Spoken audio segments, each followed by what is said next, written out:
안녕하세요. 저는 중랑구에 사는 30대 후반의 남자입니다. 지금부터 제가 들려드릴 이야기는 제가 사랑하는 사람과 결혼까지 이르게 된 이야기예요. 조금 평범한 이야기라고 생각하실지 모르지만 그 사이에는 정말 각본이 아닐까 싶을 정도로 놀라운 반전이 있답니다. 지금부터 제 드라마 같은 이야기를 시작할게요. 저는 1년 전에 성대한 결혼식을 올렸습니다.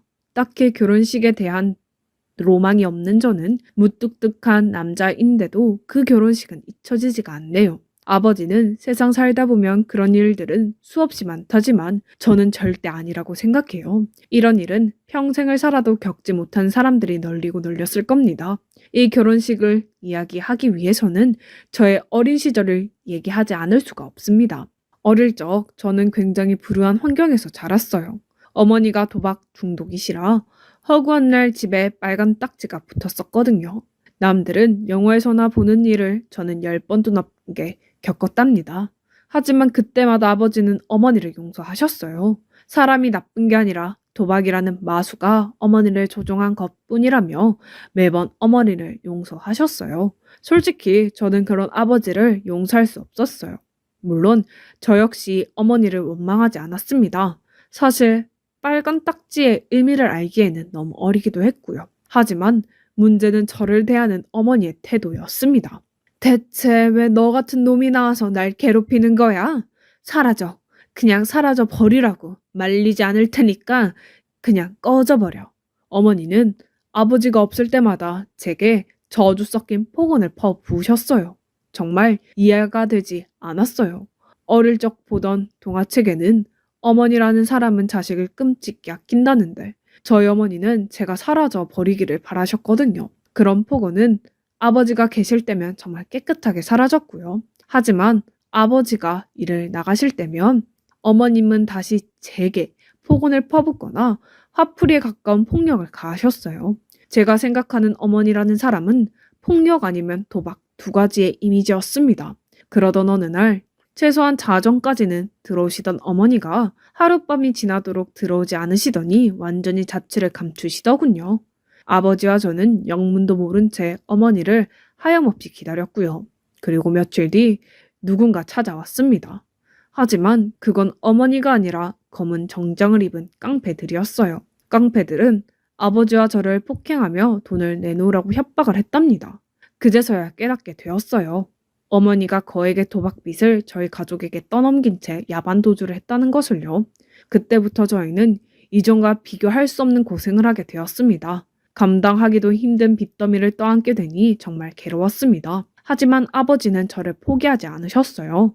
잠까지 줄여가며 일하는 삶이었지만 저에 대한 교육은 포기하지 않으셨거든요. 그렇게 힘들게 일하시는 아버지를 실망시키기 싫었던 저는 열심히 공부를 했습니다. 그 덕분에 최고의 대학교는 아니지만 서울중위권 대학교 경제학과에 입학을 할 수 있게 되었고요. 대학교 합격증을 받고 기뻐하시던 아버지 주름진 얼굴이 아직도 눈에 선하네요. 저는 대학에 들어가서도 열심히 살았답니다. 낮에는 공부를 하고 학교가 끝나면 과외를 한 뒤에 밤에는 호프집에서 서빙을 했으니까요. 그렇게 번 돈을 저는 아버지께 송금해 드렸고요. 아버지는 너 자신에게도 쓰라고 하시면서 한사코 거절하셨지만 적지 않은 나이에도 빚을 갚느라 식사조차 거르시는 아버지를 힘들게 할 수는 없었어요. 그래서 저는 정말 몸이 부서져라고 일을 했습니다. 그렇다고 제가 공부에 소홀히 한 것도 아니었어요.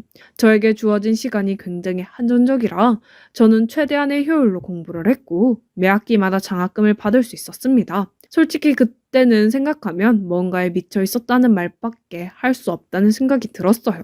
그만큼 하루를 100% 살았거든요. 그렇게 대학을 졸업한 저는 당당히 대기업에 취직했습니다. 지금도 그렇지만 당시에도 대기업에 들어가기가 정말 힘들었거든요. 하지만 저는 좋은 성적으로 대기업 재무팀에 들어갈 수 있었습니다. 그때 역시 아버지가 정말 기뻐하셨던 생각이 나네요. 대기업에 들어간 저는 정말 열심히 일했어요. 굳이 하지 않아도 된다고 야근까지 제가 자처해서 일을 할 정도였습니다. 그리고 결국 저와 아버지는 모든 빚을 청산할 수 있었어요. 아버지 정말 고생 많으셨어요. 이제 무리하지 마시고 편안히 사세요. 저는 그동안 뼈가 가루가 되도록 고생하신 아버지를 안아드렸어요. 아버지 역시 저를 안아주시며 고생했다고 말씀하시더라고요. 그렇게 저희는 처음으로 진정한 행복감을 느꼈어요. 빚을 청산하니까 제게 행운이 연달아 찾아오더군요. 매일같이 야근을 했던 공로를 인정받은 건지 회사에서 뜻하지 않은 승진을 하게 되었고 그 여파 덕분인지 사내에서 괜찮게 생각하던 여자분과 연애까지 하게 되었답니다. 훗날 제 아내가 될 사람인 수민 씨였어요. 아버지는 수더분한 성격에 모나지 않은 외모를 가진 수민 씨를 참 예뻐하셨어요. 하지만 문제는 예비 처가였어요. 저는 수민 씨와 결혼을 전제로 연애를 했기에 집안 사정을 모두 얘기했는데 처가, 특히나 장인어른은 제 배경을 탐탁지 않아 하셨거든요. 엄마 없이 자란 것들은 죄다, 죄가 있는 법이다. 지금 당장은 사랑의 눈이 멀어서 안 보이겠지만 살다 보면 이 애비 말이 무슨 뜻인지 알게 될 거다. 그 얘기를 전해 듣고 저는 집으로 돌아가 꽤 오랫동안 울었어요. 그동안 잊고 있었던 아픔이 떠올랐기 때문이었습니다. 대기업에 입사를 하고 빚을 청산하고 사랑하는 여자를 만나서 행복하게 살으려고 했더니 어머니의 부재가 제 발목을 잡았어요. 저는 꽤 오랫동안 고민을 했습니다. 그리고 수민 씨가 더 상처받기 전에 그만 만나자고 했어요.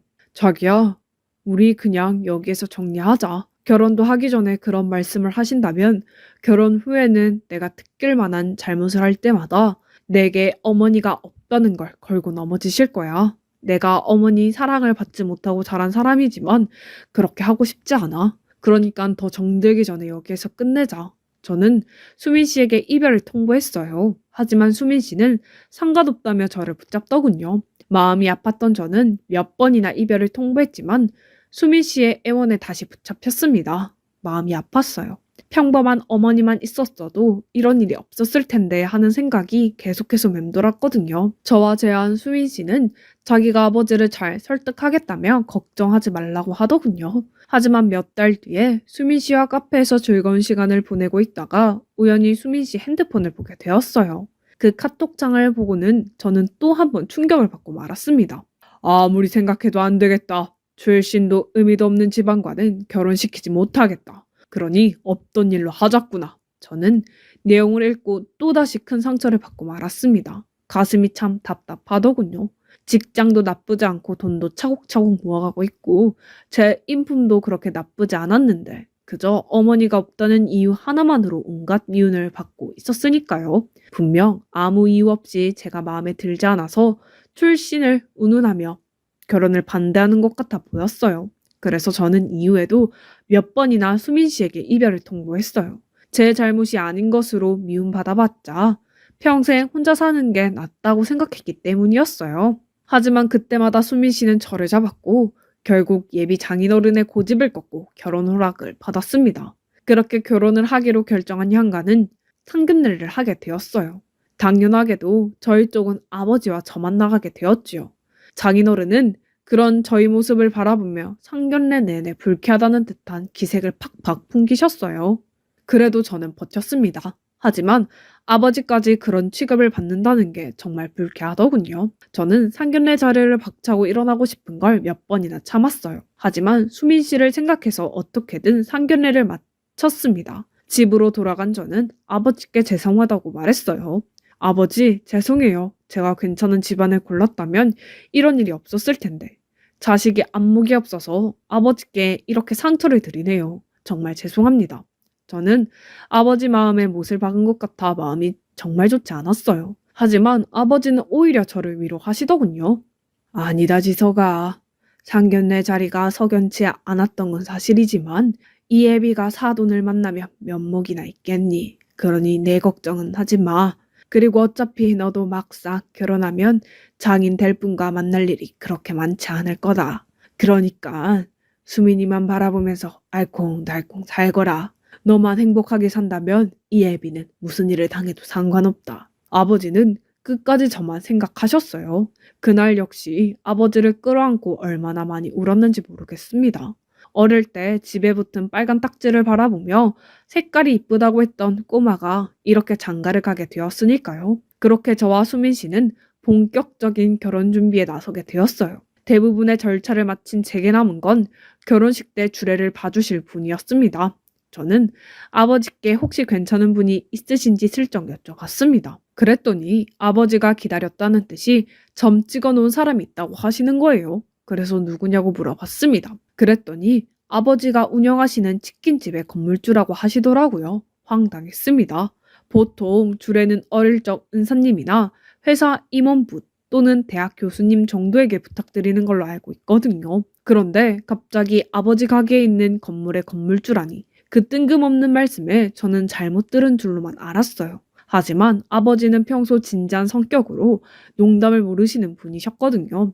다시 말해서 저의 주례를 맡아주실 분이 건물주였던 것이었어요. 실제로 저는 건물주분과 만나게 되었답니다. 심지어 건물주는 다름 아닌 여자분이셨어요. 아버지보다 서너 살 정도 어린 연하일 것 같던 건물주는 우아한 기품이 흐르는 분이셨습니다. 그렇게 저와 아버지 그리고 그 건물주분까지 이렇게 셋이서 식사 자리를 가졌는데 건물주분이 제게 이것저것 참 많이도 질문하더군요. 이상한 것을 묻는 것이 아니라 무슨 호구조사라도 하는 것처럼 취미와 좋아하는 음식까지 전부 물어보셨어요. 저는 어른이고 또 주례를 맡아주실 분이니까 대답을 따박따박 해드리기는 했지만 왠지 모를 찝찝함과 불편함은 숨기기 어렵더군요. 나중에 수민 씨와도 만날 자리를 마련했는데 건물주는 수민 씨가 아니라 제게만 질문을 하시더군요. 수민 씨가 쓸쓸하게 보일 정도로 말입니다. 특히나 제가 어릴 적 가난했던 이야기를 해드리면 눈물을 글썽이셨어요. 아, 정말 힘들었겠네요. 좌절하지 않고 버텨줘서, 그리고 이렇게 잘 커져서 고마워요. 좋게 생각하면 감성적인 분이라고 볼 수도 있었지만, 나쁘게 보면 오지랖이 넓은 사람이구나, 이렇게 생각할 수도 있었어요. 일단 그 자리는 그렇게 마무리가 되었습니다. 그러던 어느 날, 회사에서 열심히 근무를 하는데, 두통이 너무 심해서 반차를 내고 일찍 퇴근을 했어요. 약국에서 두통약을 하나를 사서 집으로 돌아갔는데 저는 깜짝 놀라고 말았어요. 현관에 여자 구두가 있는 거였거든요. 이 집에는 저와 아버지만 사는데 여자 구두라니. 그때 거실에서 아버지 목소리가 들리더군요. 아니 지서가 이 시간에 무슨 일이야? 아버지는 저를 보고 깜짝 놀라셨어요. 원래는 밤에 퇴근해야 할 제가 일찍 퇴근을 했으니까요. 하지만 저는 아버지보다도 더 놀랐습니다. 글쎄, 거실에 건물주가 떡하니 앉아 계시는 겁니다. 아무리 건물주와 세입자라는 관계에 있다지만 남녀 사이인데 집에서 이렇게 사적으로 만나다니요. 저는 황당한 표정을 한 채 현관에 우두커니 서 있었어요. 그러니까 건물주가 서둘러 나가시더군요. 대체 왜 여기까지 오신 건지 묻지도 못했어요. 저는 아버지께 물었어요. 아무리 제 주례를 서주신다고 해도 집까지 오시는 건 좀 아니지 않나요? 저는 건물주가 선을 넘으신 것 같아서 아버지께 따지듯이 물었어요. 하지만 아버지는 별것 아니라고 말씀하시면서 피하시더군요. 그때 제 가슴에 맺혀있던 게 폭발했습니다. 그동안 건물주 아주머니에게 느꼈던 모든 감정과 그로 인해서 느꼈던 심정이 터져버렸던 것이었어요. 아버지, 저는 평생 아버지를 기쁘게 해드리기 위해 최선을 다했어요. 아버지가 원하시는 것이라면 뭐든지 했고요.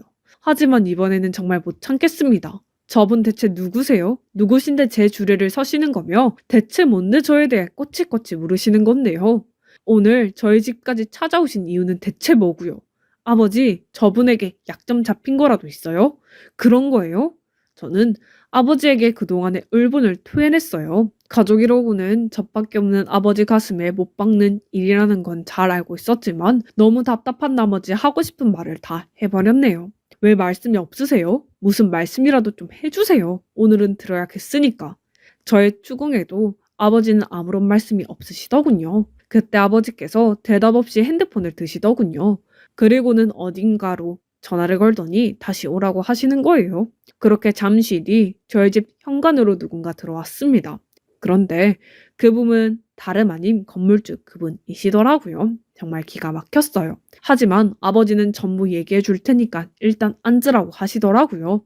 그렇게 제가 뭐라고 따지려고 할 때쯤 아버지께서 드디어 입을 여시더군요. 이분은 지석이니 어머니시다. 따지려던 저는 아버지의 말씀에 벙지고 말았어요. 저는 그 건물주분의 얼굴을 자세히 보았어요.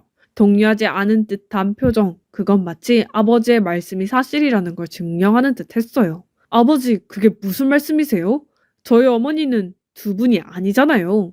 저희 어머니는 20년도 더 전에 이해할 수가 없었습니다. 아주 어릴 때라고는 하지만 저는 어머니 얼굴을 똑똑히 기억하고 있었거든요. 매일같이 도박을 하고 아버지가 없을 때는 제게 사라져 버리라며 저주를 퍼붓는 그 사람은 이 건물주분이 아니셨어요. 아무리 20년이 넘는 세월이 지났다고 한들 이목구비가 완전히 달라지지는 않잖아요. 그런 제게 아버지는 그동안의 일들을 모두 말씀해 주시더군요. 네 기억 속에 남아있는 그 사람은 너의 친어머니가 아니란다.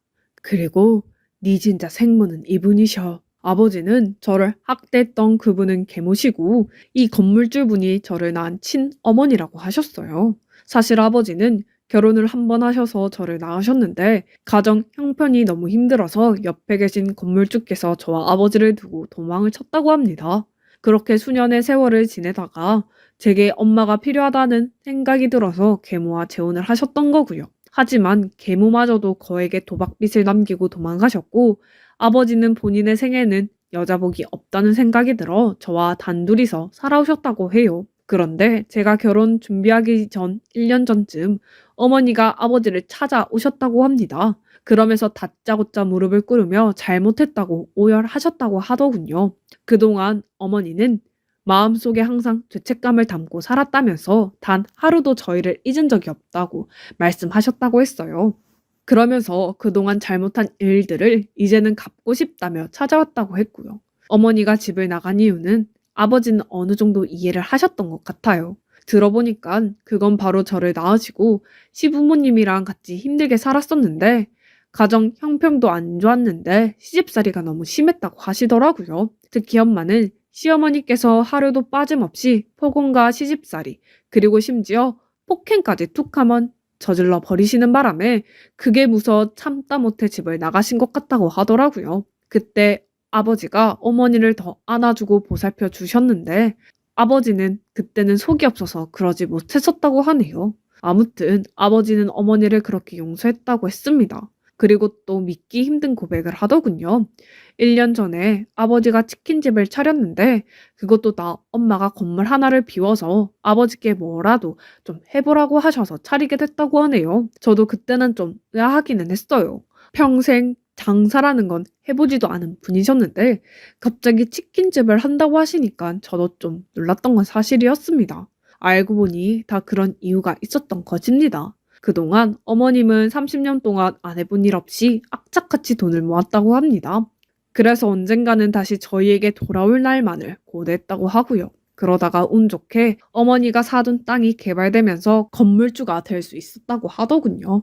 비록 높지 않은 6층짜리 건물이었지만 어머니가 그동안 얼마나 고생했는지 알 수가 있었습니다. 그런데 어머님은 30년이라는 긴 세월 동안 내가 어머니에 대한 상처와 분노라도 남아있을까봐 쉽게 다가가지 못했다고 하네요. 그리고 아버지께 말씀드리고 어머니는 나중에 시간이 조금 흐른 뒤 모든 걸 밝히자고 제안하였다고 하더군요. 그래도 어머니는 다른 건 몰라도 아들 결혼식은 꼭 보고 싶으셔서 아버지와 상의한 끝에 그러면 어머니가 주례를 보면 가장 가까운 곳에서 저를 보실 수 있기 때문에 주례를 보는 걸로 하셨다고 하더군요. 모든 사실을 깨달은 저는 건물주분, 아니 어머니를 바라봤어요. 어느샌가 어머니는 눈물만 흘리고 계시더군요. 미안하다 지석아. 엄마가 못나서 나만 생각하고 널 버렸어. 날 증오해도 좋고 원망해도 좋다. 마음껏 미워해라. 어머니는 눈물을 흘리시며 자신을 욕하라고 하셨어요. 하지만 저는 그럴 수 없었습니다. 저에게 저주 섞인 폭언을 퍼붓던 계모가 아니라 친엄마를 만난 거니까요. 그래서 저는 말없이 어머니를 꼭 안아드렸어요. 30년 만에 만나게 된 저희 세 가족은 그날 얼마나 많은 눈물을 흘렸는지 모르겠습니다. 그러던 어느 날이었어요. 장인 어른께서 전화를 하시더군요. 자네는 왜 그렇게 무책임한가? 앞으로 신혼집은 어디로 할 건지, 주례는 누가 설 건지, 자네 어머님 자리에 들러리를 누구로 세울 건지 정해야 할 거 아닌가? 아, 답답해서 정말. 이렇게 말씀을 하시며 제게 만나자고 하시더군요. 그래서 저는 장인어른이 원하는 것으로 갔습니다. 장인어른은 저를 보자마자 노골적으로 무시하는 듯한 시선을 보내시며 말씀하셨어요. 자네는 왜 그렇게 생각이 없나? 결혼식이 코앞인데 뭐 하나 진행되는 것도 없고 그냥 손 놓는 건가? 이래서 내가 엄마 없이 자란 것들은 거르려고 했던 건데 지금이라도 파혼을 해야 하는 건지 참. 장인어른은 가정교육을 못 받아서 그러네 어쩌네 하면서 저를 계속해서 하대하셨답니다. 바로 그때 어머니와 아버지가 저 멀리서 주차를 하며 다가오시더군요. 저도 놀랐어요. 이곳까지 오실 줄은 저도 몰랐거든요. 알고 보니 집에서 제가 장인어른과 기 죽은 듯 통화를 하고 만나러 간 것을 아시고는 아버지가 어머니에게 연락해서 뒤따라오셨던 겁니다. 안녕하세요. 저 지석이 엄마 되는 사람입니다. 처음 뵙겠습니다. 근데 초면이지만 할 말은 해야 할 것 같아서 실례 좀 할게요. 좀 전에 멀리서 지켜봤는데 우리 지석이 그쪽 분들 사위 될 사람 아닌가요? 요즘 사위 될 사람한테 그렇게 하대하고 무시하는 세상이던가요? 지석이 엄마로서 몹시 불쾌하고 결혼을 시켜야 할지 안 시켜야 할지 고민 좀 해봐야 할 정도로 기분이 아주 나쁘네요. 어머님이시라고요? 어머님은 안 계신 걸로 알고 있는데. 저 지석이 엄마 맞습니다. 이 세상에 어느 부모가 장가보냈는데 이 꼴을 보고 가만히 있겠어요? 그리고 뭐지?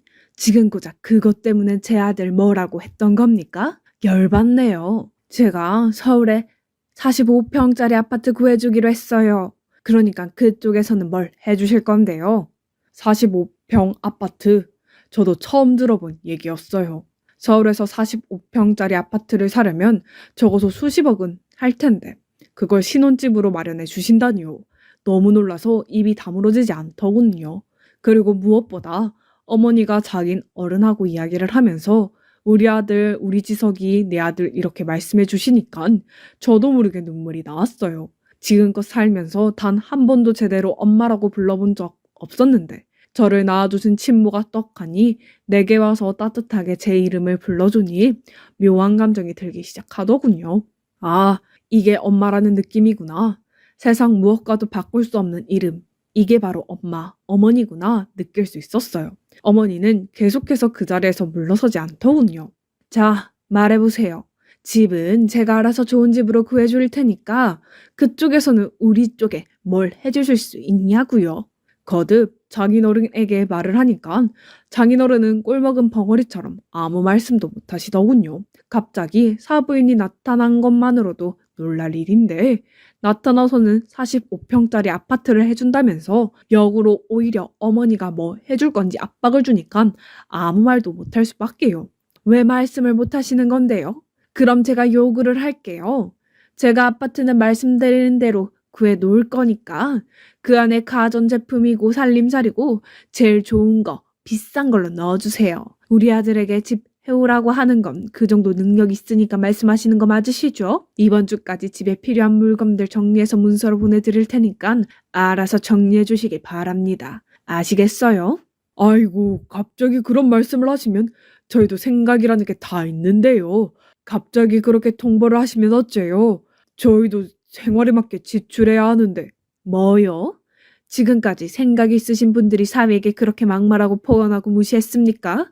그리고 이번 주까지 목록 정리해서 보내드릴 테니까 준비하시고 정 못하시겠으면 말씀하세요. 그러면 저도 아파트 구하지 않고 우리 아들 며느리 우리 집에서 함께 사는 살림 차리도록 할 테니까요. 아시겠어요?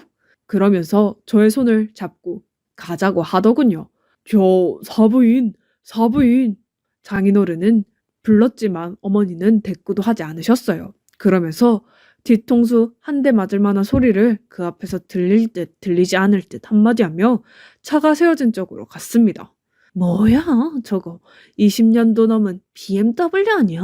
아니 저런 거 타고 다니는 사람도 있나? 어지간히 돈이 없나 보네. 딱 저런 사람들이 돈도 없으면서 꼴에 외제차 한번 타보고 싶어서 가지고 다닌다니까. 저는 그 자리에서 배꼽 잡고 웃을 뻔한 걸 참으려고 엄청 애를 썼어요. 바로 그 차는 장인어른의 차였거든요. 그러면서 어머니는 벤츠를 운전하고 오시더니 저를 부르셨어요. 지서가 가졌구나. 집 보러 가야지. 장인어른 앞에서 비아냥대며 그곳을 나올 수 있었습니다. 차 안에서 백미러로 장인어른의 모습을 보니 멍하니 저희만 바라보고 있더군요. 그 모습을 보고 지금까지 결혼 준비하면서 처갓집에게 당했던 서름, 무식, 폭언들이 한순간에 사라지는 것 같이 속이 뻥 뚫리는 것 같았어요. 그리고 저 대신 자긴 어른에게 복수를 해준 어머니에게도 고마웠고요. 어머니, 고마워요. 처음으로 어머니라고 당당하게 말을 하며 말했어요. 그러자 어머니는 아까 장인 어른 앞에서 봤던 씩씩한 모습은 온데간데 사라지고 제가 어머니라고 부른 말에 말없이 눈물을 흘리며 운전을 하고 계셨어요. 어머니는 말은 안 해도 그토록 제게 듣고 싶었던 어머니라는 세 글자에 감정이 북받쳐 오르셨겠지요. 그건 저도 마찬가지였고요. 저도 어머니가 내 아들 우리 지석이라고 말할 때 눈물을 흘렸던 것처럼요. 옆에서 지켜보던 아버지도 말없이 눈물을 흘리셨고요. 그렇게 그날은 어머니 때문에 울고 웃는 날이 될 수 있었어요. 그렇게 우리는 결혼식을 올리게 되었습니다. 원래는 제가 어머니인 걸 몰랐다면 어머니가 주례를 서주려고 하셨지만 모든 사실이 밝혀진 마당에 주례를 설 필요는 없으셨죠. 당연히 부모님석에 착석하셨습니다. 장인어른은 우리 집에서 같이 살며 자기 딸이 시집살이라도 시킬까봐 그런지 몰라도 어머니가 내민 청구서를 받아들였고요. 그 안에 있던 물건값은 자그마치 7천만 원에 달했어요. 하긴 그 안에 TV 한 대 값이 1,000만 원 가까이 하는데 그 정도 나올 법도 하겠지요. 나중에 알고 보니 장인어른은 그 물건들을 사기 위해서 대출을 받으셨다고 했습니다. 그래서 지금은 그 대출 빚을 갚기 위해 뼈 빠지게 일하며 고생한다고 하시더군요. 너무 통쾌했어요. 그렇게 저희 부부는 몇 년째 행복하게 살고 있습니다. 저희 아버지 역시 수십 년 만에 아내와 재회해서 행복하게 살고 있고요. 어릴 때부터 고생만 했는데 이렇게 해피엔딩을 맞이해 정말 기분이 좋아요. 이 행복 놓치지 않도록 저희 부모님과 아내에게 저는 정말 잘할 생각입니다. 제 긴 사연은 여기까지입니다. 요즘 시국이 시국인지라 많이 힘든 상황인데 절대 희망 잃지 않으셨으면 좋겠어요. 버티고 버티다 보면 저처럼 뜻하지 않은 행운이 찾아올지도 모르니까요. 제 사연 함께 해주셔서 감사합니다.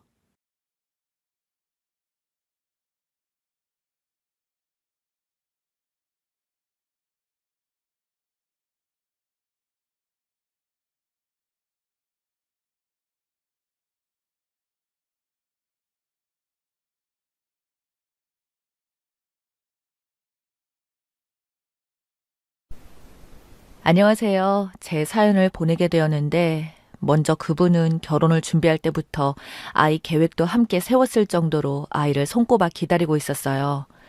워낙 저와 남편 둘 다 아이를 좋아하기도 했었고, 저희 어릴 적 꿈이 아이 3명을 낳아 따뜻한 엄마가 되는 것이었거든요. 저희 어릴 적 꿈이 왜 그랬던 것인지 지금 생각해보면 저희 부모님의 영향이 있었던 것 같아요. 저희 부모님은 저와 남동생에게는 넘치는 사랑을 주셨고, 그래서 저희 남매는 사랑을 많이 받고 자란 티가 난다는 걸 항상 들어왔어요. 많은 사랑을 주면서도 사람은 됨됨이가 중요하다는 말을 하면서 가정교육과 인성교육에 대해 신경을 많이 써주셨어요. 그렇다 보니 학창시절에도 사회생활을 할 때도 사람들 중심에 있었고 인기가 많았던 것 같아요. 어쨌든 그렇게 자라오다 보니 좋은 남편, 좋은 아빠가 될 것 같은 남자를 만나 빨리 결혼하여 아이를 낳는 거였죠. 그렇게 결혼한 뒤 5년 정도가 지나고 그토록 기다리던 선물이 찾아오게 되었어요. 아이를 임신했다는 사실에 남편은 저와 같이 산부인과에 가서 임신이라는 것을 확실하게 듣고 난 뒤 바로 친정과 시댁에 사실을 알렸습니다. 그 소식을 들은 모든 가족들은 저희에게 찾아온 기쁨을 축복해 주셨고 이 행복이 계속 쭉 이어질 거라고 생각했었죠. 태몽에 대해 얘기도 하고 누구를 닮았을지 상상하기도 하며 행복한 나날을 보내던 중 슬프게도 임신 7주 차에 아이가 유산이 되었어요. 평소와 똑같이 생활하던 도중 갑자기 복통이 너무 심하게 오는 것과 동시에 하혈을 하길래 놀라서 병원에 가니 아이 심장이 멈춰 있는 상태였어요. 그렇게 가슴 아픈 일을 겪게 되었고 그 과정 속에서 많이 힘들기는 했지만 남편과 저는 서로 의지하며 아픔을 딛고 일어나게 되었습니다. 그렇게 6개월 정도가 지나고 두 번째 아이가 찾아오게 되었어요. 이번에는 절대 잃지 않으리라 다짐했어요.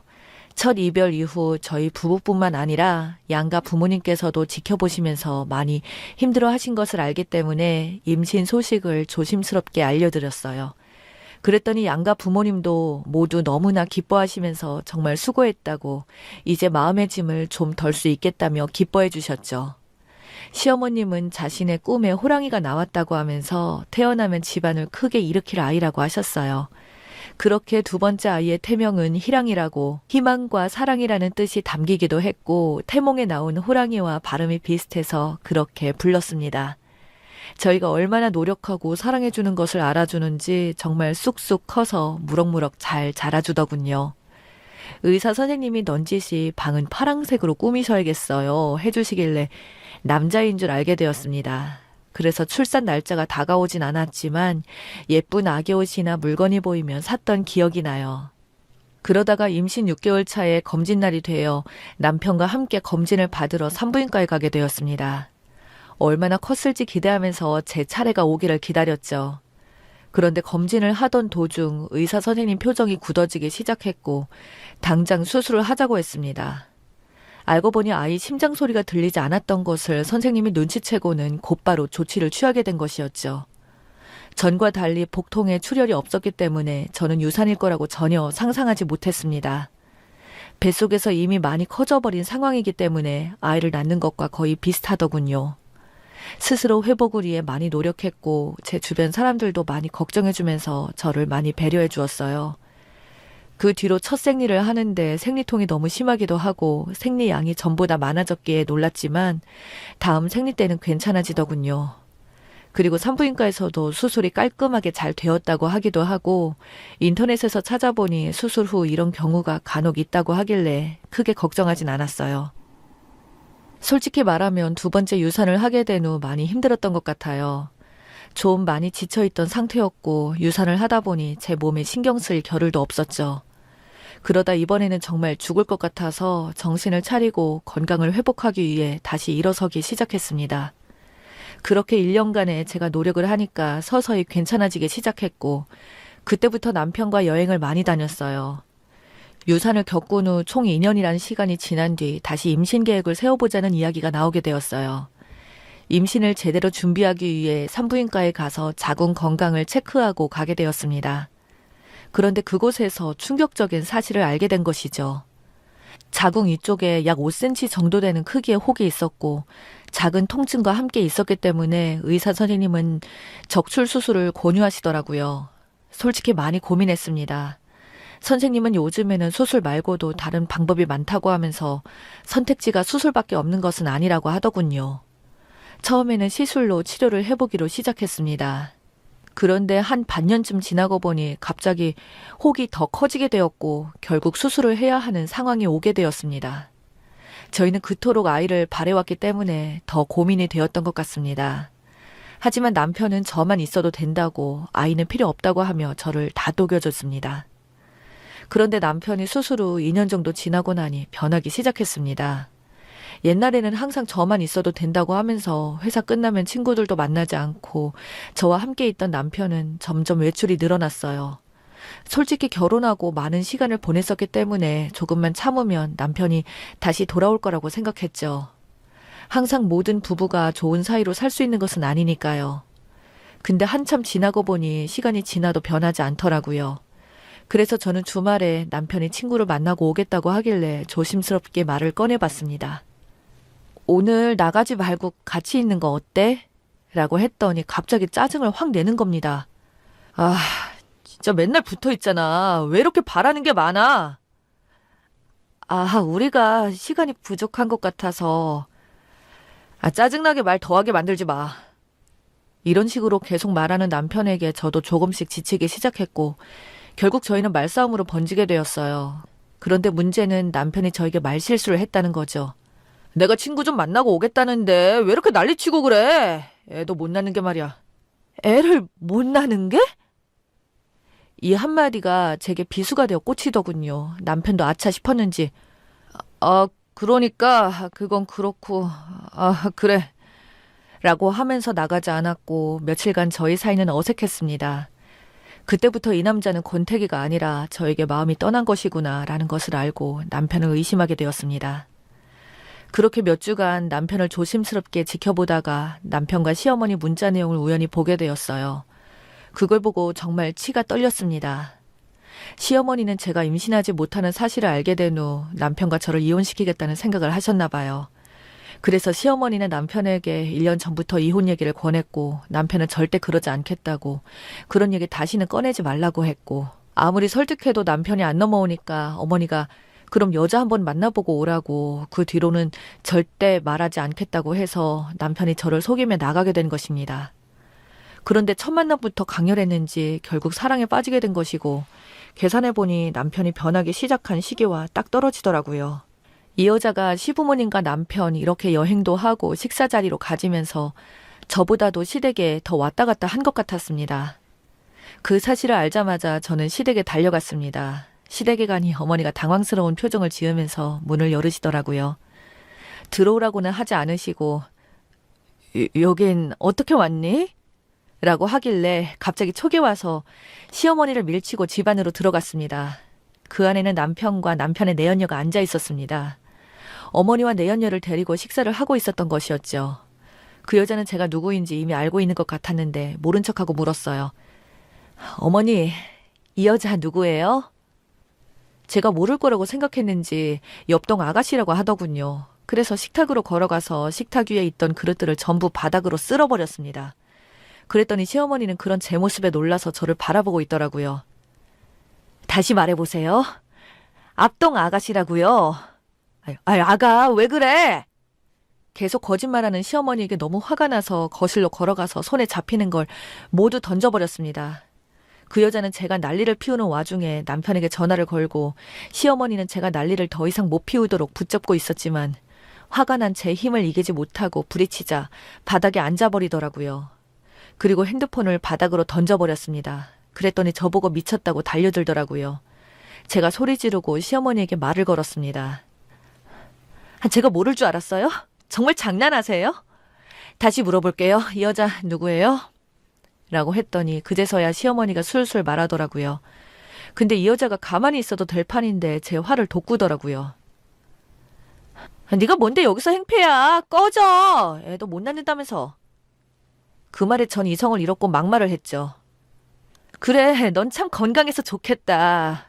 그 몸뚱아리로 내 남편 꼬셨어? 그런 다음 그년한테 이제부터 상간녀 소리를 들으며 살게 될 거라고 말했더니 그때야 사태 파악이 됐는지 갑자기 돌변해서 비는 겁니다. 여자는 제가 순순히 이혼해 줄 거라고 생각하고 있었던 모양이었어요. 어림도 없는 소리였죠. 제가 절대로 이혼 안 하고 상간녀 딱지 붙여진다고 하니 울기 시작하더라고요. 아무리 울고 매달려 사과해도 제가 받아주지 않자 저한테는 안 됐는지 포기하고 분했는지 시어머니한테 매달리면서 쌍욕을 날렸어요.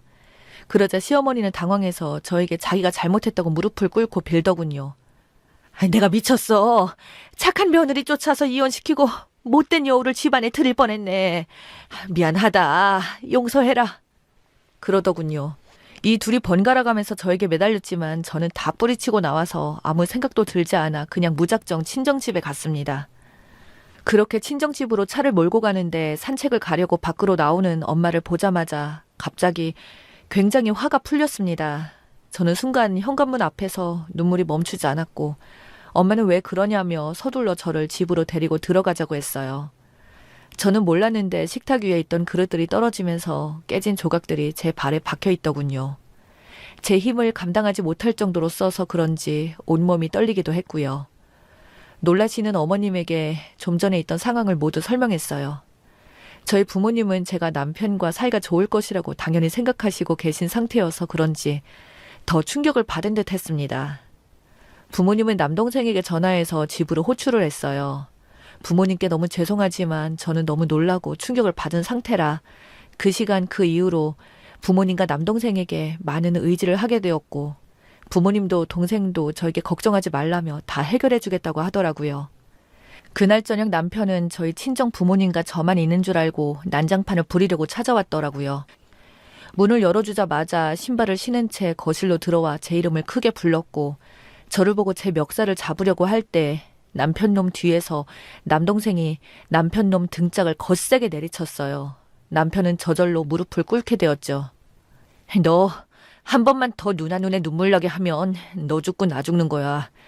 이혼 과정에서 술을 쓴다거나 누나를 불리한 쪽으로 몰아가면 그날은 저승 가는 날이야. 알아? 하고 협박하며 말했습니다. 한 번도 본 적 없는 남동생의 푸시에 남편은 벌벌 떨더니 다 포기하고 이혼해주겠다고 하더군요. 동생은 그날 녹음도 하고 이혼에 대해 차후 어떻게 하겠다는 자필로 쓴 서약서도 받았습니다. 그래서 저는 동생 덕분에 쉽게 이혼을 하게 되었습니다. 지금은 이혼을 참 잘했다는 생각이 들 정도로 저를 사랑하면서 열심히 살고 있어요. 전 남편이었던 그놈의 얘기를 좀 해드려야겠네요. 이혼하고 바로 둘이 결혼할 줄 알았는데 전 남편 놈 가진 것 없고 직장도 형편없자 그 여자는 남편을 버릴 생각을 했는지 시어머니를 속여 돈을 가지고 도망갔다고 들었습니다.